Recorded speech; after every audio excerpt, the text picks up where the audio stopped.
தமிழ் மொழியை காப்பதாக கூறி திமுக அரசு அழித்துக் கொண்டிருக்கிறது என்று பாஜக சட்டமன்ற உறுப்பினர் வானதி ஸ்ரீனிவாசன் குற்றம் சாட்டியுள்ளார்.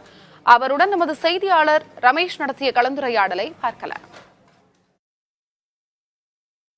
மேடம், எதற்காக இந்த கருப்பு நிற புடவையில் வந்திருக்கீங்க? இன்று மாநிலத்தினுடைய பட்ஜெட் தாக்கல் செய்யப்படுகிறது. நேற்று அமலாக்கத்துறை 1000 கோடி ரூபாய் அளவிற்கு டாஸ்மாகிலே ஊழல் நடைபெற்றிருப்பதாக ஒரு அறிக்கை கொடுத்திருக்கிறார்கள். இது ஏதோ ஊடகமோ அல்லது எதிர்க்கட்சிகளோ சொல்கின்ற குற்றச்சாட்டு அல்ல. இந்த அரசு தார்மீக உரிமையை பட்ஜெட் தாக்கல் செய்வதற்கு இழந்திருப்பதாக நாங்கள் நினைக்கிறோம். இரண்டாவது, நேற்று மரியாதைக்குரிய மாநிலத்தினுடைய முதலமைச்சர் ரூபாய் என்கின்ற அந்த ஒரு வடிவத்தை நாங்கள் பயன்படுத்துவதாக தெரிவித்திருக்கிறார். வழக்கமாக ஒரு தேசிய அளவில் ஏற்றுக்கொள்ளப்பட்ட சின்னங்கள் என்று இருப்பதை ஒரு அரசு மரியாதை செய்ய வேண்டும். உறுதிமொழி எடுத்துக்கொள்வதே நம்ம ஒருமைப்பாட்டினுடைய அடிப்படையில்.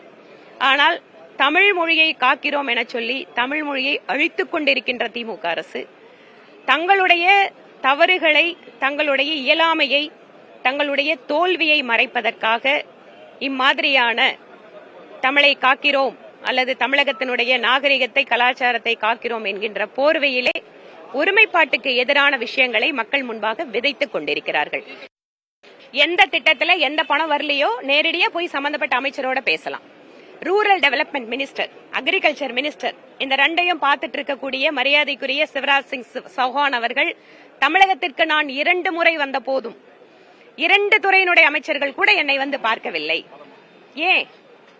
தமிழகத்தோட அமைச்சர் பணம் வரலன்னா சம்பந்தப்பட்ட அமைச்சர் மெட்ராஸ் வரும்போதாவது போய் பார்க்க வேண்டாமா? அவங்க கூட நாங்க பார்க்க மாட்டோம். ஆனா நாங்க எழுதி பேப்பர் கொடுத்தா பணம் கொடுத்துறணும். இப்ப நாங்க கூட கேக்குறோங்க, நாங்க கோயம்புத்தூர்ல இருந்து நிறைய டிமாண்ட் கொடுக்கறோம், ஒண்ணுமே பண்ண மாட்டேங்கிறாரு.